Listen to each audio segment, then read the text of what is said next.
Good morning, students. Standard 10, subject English. We have finished unit number 2.2, that is The Boy Who Broke the Bank, written by Ruskin Bond. We have finished this lesson, and you have to solve all the workshop given here. After the lesson, that is in English workshop, you have to solve all the lessons, all the questions, right?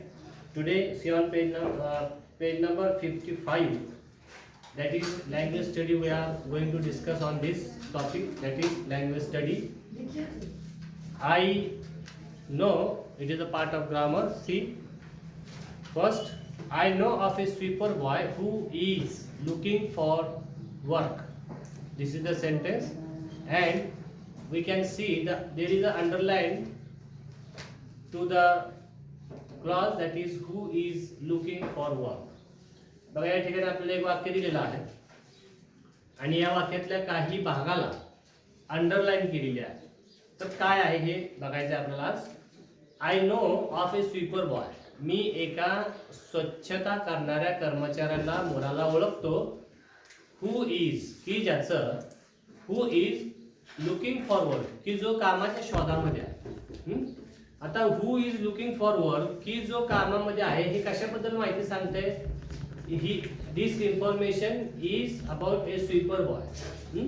स्वच्छता करणाऱ्या मुलाबद्दल पुढचं वाक्य जे आहे ही माहिती सांगते. बरोबर. हु इज म्हणजे अंडरलाईन केलेला जो भाग आहे हा विशेष माहिती सांगतोय, जास्तीची माहिती सांगतोय. बरोबर. बघा आता खाली बघूया. Observe the underlined part of the sentence. या सेंटेन्स मधला, या वाक्यामधला अंडरलाइन केलेला भाग बघा, त्याचं निरीक्षण करा. ऑब्झर्व. निरीक्षण केल्यानंतर it tells us more about the sweeper boy. आता अंडरलाइन केलेला भाग जो आहे हे, याचं निरीक्षण केल्यानंतर तुमच्या लक्षात येईल की it tells more about the sweeper boy. More अधिक, जास्त. ते काय सांगते की अधिकची माहिती सांगते. कोणाबद्दल? स्वीपर बॉय बद्दल. बघा, it tells us more about the sweeper boy. ते स्वीपर बॉय विषयी जास्तीची माहिती, अधिकची माहिती ते वाक्य आपल्याला सांगतंय. An adjective clause begins with words such as how, that, what, whatever, who, which, where and why, etc. आता मग हे काय आहे? That is the adjective clause. Adjective माहिती आहे आपल्याला. Adjective म्हणजे काय? विशेषण. ठीक आहे ना? विशेषणाची व्याख्या पण आपल्याला माहित आहे. आता या ठिकाणी सांगितलं की adjective clause. ऍडजेक्टिव्ह क्लॉज जे आहे ते स्वीपर बॉय विषयी या ठिकाणी माहिती आपल्याला सांगते. तर उदाहरण या ठिकाणी आपल्याला दिलं की I know of a sweeper boy who is looking for work. आता बघा, and adjective clause begins with. आता ऍडजेक्टिव्ह क्लॉज कशाने सुरुवात होतं या ठिकाणी सांगितलं की हाऊ हे शब्द दिलेले आहेत की या शब्दांपासून ऍडजेक्टिव्ह क्लॉज सुरू होतो. कुठले कुठले शब्द येतात आहे? हाऊ आहे, दॅट, व्हॉट आहे, व्हॉटेवर आहे, हू आहे, विच आहे आणि वेअर आणि व्हाय. हे या सगळ्या शब्दांनी ऍडजेक्टिव्ह क्लॉज सुरू होऊ शकतं. तर नाव बघूया. Complete the sentences given below using your on adjective clause. आता हे खाली वाक्य दिलेले आहेत. या वाक्याला अनुसरून तुम्ही काय करायचे? ऍडजेक्टिव्ह क्लॉज लिहायचा आणि ते वाक्य पूर्ण करायचे. For example, I know of a school boy dash dash. बघा, I know of a school boy dash dash. I am writing this sentence here. I know of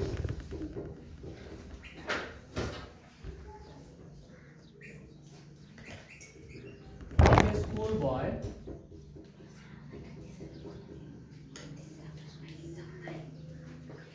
I know of a school boy dash dash. आता हे वाक्य आपण बघतोय की जे अर्धवट दिलेलं आहे आपल्याला. I know of a school boy, मी एका शाळेमध्ये जाणाऱ्या मुलाला ओळखतो. आता त्याच्याविषयी सांगणारं आपल्याला निम्न वाक्य सांगायचे जे ऍडजेक्टिव्ह क्लॉज असेल. आता एका शाळेत जाणाऱ्या विद्यार्थ्याबद्दल आपल्याला सांगायचं, शाळेत जाणाऱ्या मुलाबद्दल सांगायचं, काय सांगू शकतो आपण पुढे? भरपूर वाक्य बोलता येतील आपल्याला. I know of a school boy, मला एक शाळेत जाणारा मुलगा माहिती आहे. कसा आहे तो? शाळेत म्हणजे बाहेर काम करून कमवून शाळेला जातोय, किंवा मी एका शाळेला जाणारा मुलगा माझ्या माहितीत आहे की जो रोज शाळेमध्ये जातो. शाळेला जाणारा एका विद्यार्थ्याबरोबर मला माहिती आहे तो आठवड्यातून एकदाच जातो. किती पण गोष्टी सांगता येतील, किती पण वाक्य आपल्याला बनवता येतील, है की नाही? किंवा मला एक मुलगा असा माहिती आहे की ज्याला आई वडील नाही. मला एक विद्यार्थी असा माहिती आहे की जो खूप गरीब आहे पण शाळेत जातोय रोज. मला एक विद्यार्थी असा माहिती आहे की जो खूप श्रीमंत आहे. कितीतरी वाक्य आपण याला ऍडजेक्टिव्ह क्लॉज सांगू शकतो, है की नाही? एक शाळेमध्ये जाणारा विद्यार्थी की जो मला माहिती आहे याच्याबद्दल तुम्हाला ऍडजेक्टिव्ह क्लॉज बनवायचा आहे. Many words, many clauses you can put. भरपूर वाक्य तुम्ही याच्या बनवू शकता. एक फक्त वाक्य आपल्याला लिहायचे, बरोबर? आता मी असं लिहू शकतो की I know of a school boy who goes every day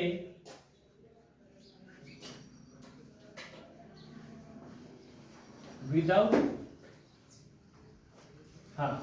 without a homework किंवा with a homework करू आपण, with a every day completing असं म्हणू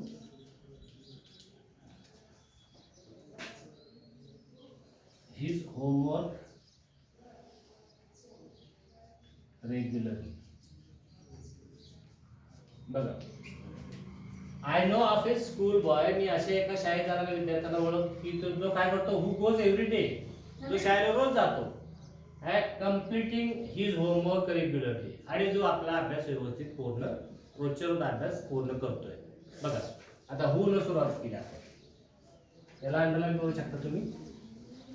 हु गोज एव्हरी डे, की जो रोज शाळेत जातो आणि वेळेवरती अभ्यास त्याचा पूर्ण करतो. तर अशा विद्यार्थ्याला मी ओळखतो. आता हेच वाक्य लिहायला पाहिजे असं काही नाही, तुम्ही छोटी छोटी वाक्य पण लिहू शकता, तुम्हाला समजतील अशी वाक्य लिहू शकता. फॉर एक्झाम्पल अजून दुसरं सांगतो की I know of a school boy who is very poor, की मी एका शाळेत जाणाऱ्या विद्यार्थ्याला ओळखतो की तो खूप गरीब आहे. झालं, who is very poor, this is the adjective clause. समजलं? ऍडजेक्टिव्ह क्लॉज आहे. आता एक उदाहरण तुम्हाला सोडून दिलं. आता बाकीचे जे आहेत ते तुम्ही सोडवा. आय नो द जोक, मला तो जोक खूप आवडला. जोक बद्दल माहिती सांगायची की विच इज व्हेरी फनी, अशा की जो खूप विनोदी वाटतो, अशा अर्थी द्यायची. आता बघा, आपण बघितलं की how, what, then that, whatever, who, which, where आणि वाय या शब्दांनी साधारणतः त्याची सुरुवात झाली पाहिजे वाक्याची. I know of a doctor, मला एक डॉक्टर माहित आहे की जे dash. I know of a place, मला एका ठिकाणाची माहिती आहे, मला एका जागेची माहिती आहे की जे कसं आहे. Then I know the reason, मला ते कारण माहिती आहे. काय कारण असेल ते तुम्ही द्यायचं. पुढे बघूया question number 2. Rewrite the following sentences joining them with when, where, which and why. See, rewrite, परत लिहा. काय? The following sentences, दिलेली वाक्य पुन्हा लिहायची. Joining them with when, where, which आणि why या कंजंक्शनशी, हे कंजंक्शन वापरून तुम्हाला खालील वाक्य जोडून लिहायचे, तुम्ही परत लिहायचे. बघा, म्हणजे हे जे शब्द आहेत हे शब्द वाक्यांच्या मध्ये कंजंक्शन म्हणून वापरायचे आपल्याला, आणि हे दोन वाक्य जोडायचे. फॉर एक्झाम्पल उदाहरणार्थ बघा आपण. Sitaram had a bundle of freshly pressed cloth, full stop आहे इथं. He balanced it on his head. बघा, Sitaram had a bundle of freshly pressed cloth, सीतारामच्या डोक्यावरती नुकतेच इस्त्री केलेले कपड्यांचं बंडल होतं. Which he balanced it on his head, की ज्याचा तो तोल सांभाळत पण चाललेला होता. आता इथं काय विच ने हे वाक्य आपण जोडतोय. आता हे दोन वाक्य आहेत, हे दोन वाक्य विच न वापरल्यामुळे एकच होईल. फॉर एक्झाम्पल असे हे वाक्य घ्यायचे आपल्याला, लिहून देतो तुम्हाला. एक वाक्य लिहून देतो, बाकीचे तुम्ही प्रॅक्टिस करायची. Sitaram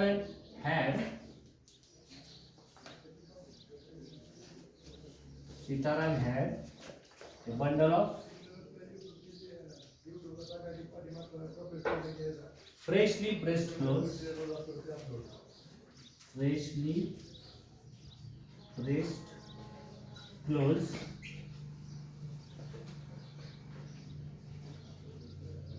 He balanced which he balanced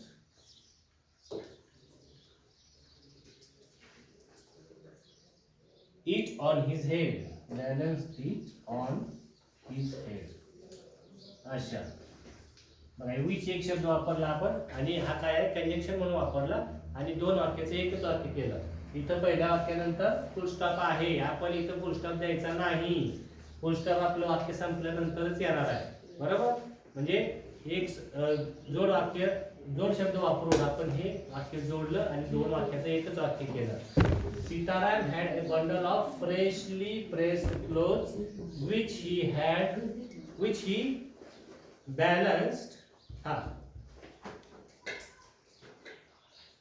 balanced it on his head. अशा पद्धतीने तुम्हाला हे वाक्य जोडायचे. चार वाक्यासाठी चार शब्द दिले, योग्य शब्द त्या ठिकाणी लिहून तुम्ही ते चारही शब्द परत लिहायचे आहेत. तर या ठिकाणी लँग्वेज स्टडी मधला आपण ॲडजेक्टिव्ह क्लॉज हा भाग या ठिकाणी बघितलेला आहे आणि जोड वाक्य वापरून त्या ठिकाणी आपण वाक्य परत लिहायचे आहे. तर या ठिकाणी थांबूया आपण. सांगितलेला अभ्यास जो आहे हा सोडवा आणि उद्या लिहून आणा. ओके, थांबूया आपण. थँक्यू.